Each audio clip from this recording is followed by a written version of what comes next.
Hey guys, this is Sam from Education Hunt. Thanks for stopping by. Education Hunt brings you the best in EdTech resources. We deliver 2 high-impact EdTech resources each Tuesday. Best 45 seconds of your day. We throw in one interesting but intriguing website from around the web, and that comes straight to your inbox fresh each week. If you haven't had a chance to sign up, we encourage you to do so. Today we have Engage. Come see. In class, I was guilty of being one of the teachers that would say, and you can do a show of hands if this applies to you. I would ask from time to time, quick show of hands. How many of you have you ever? Let me see hands by showing. And what I was trying to do was get a quick informal poll on my audience, on my classes. And if I had, a lot of respondents, I go one way. If I had few respondents, I go another. It just gave me insight. One of the things that's changed since I've left the classroom is that definitely technology has improved, especially when it comes to polling.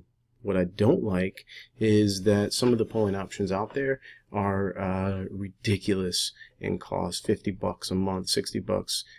Never ever should you be paying that much for a platform in the classroom, especially when you have high quality options out there like Engage. Real quick thanks to Will over at Proper Channel for sharing out with Engage. I really like the product. Let me show you. Engage is a free polling software, and the goal is to give your audience a voice. It's super intuitive. It looks really, really nice. It's designed with material design, so the layout is friendly. How it works, you create an online room right there, and then what happens is those polls are projected, or you can project them so you can have them as a reference. 2 creators, I had a chance to speak with Andrew. Super nice guy, and the thing that I like about Engage is that they seem to be making changes as they go along and responding to their users' requests or input, which always is a great sign as a free product. Let me show you more with Engage. Let's say we want to create a room, right? So this is going to be our my old love, human geography. Great. Now you've created a room. You've got your code right there. So our room code is 437. When it comes time to moderate, you would write that code down. And what that allows you to do is go back and then filter the questions. Let me show you. So there's your settings. There's your polls. You can ask a poll as simple as this. How many know, let's see, how many know the difference between the first and second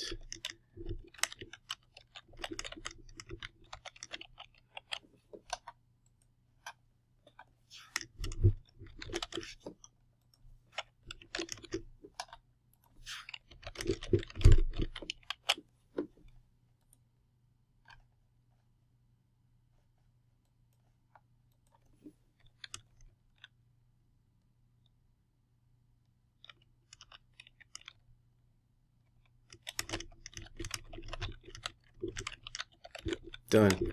So you've got your first poll up and going. Right there is going to be your poll.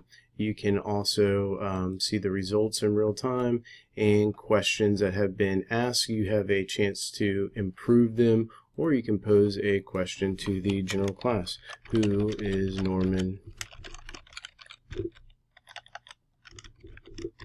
I'm butchering his name, but Norman Borlaug was the father of the agricultural revolution, or the green revolution.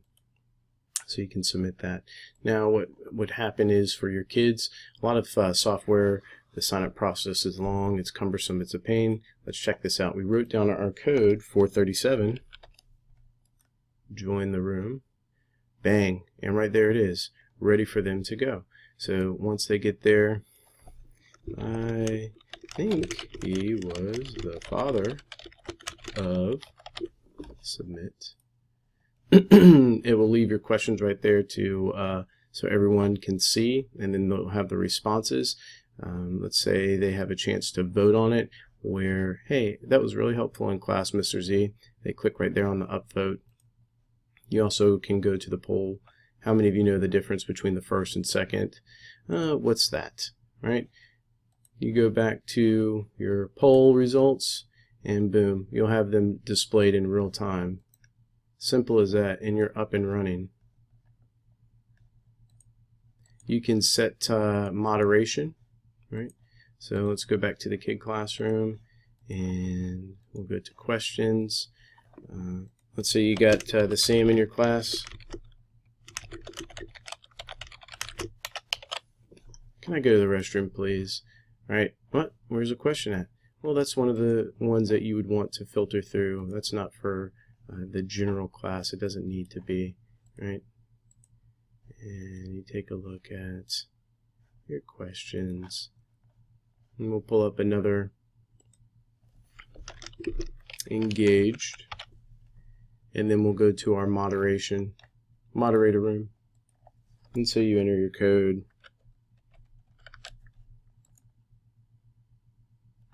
Can I go to the restroom? And it's right there. Do you want this to post to the class, or do you want it to remain, between the student and you, or do you just want to dismiss it? Not the time. No questions need to be moderated, so when you go back to the room, it's not going to be infiltrated. Super simple to use, very straightforward. I think it's certainly worth a look, and I encourage you to give Engage a try. 30-second lesson plan, here we go. Like I said, during lectures, this would be a perfect place to put it in.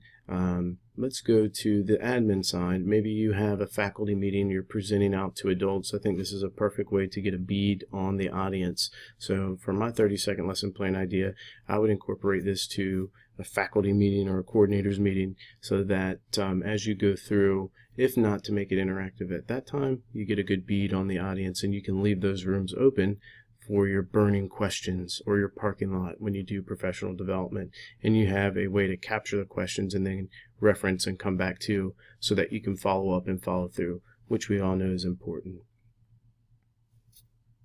That's it for this week, guys. Thank you for stopping by. Until next time, again, I'm Sam with Education Hunt.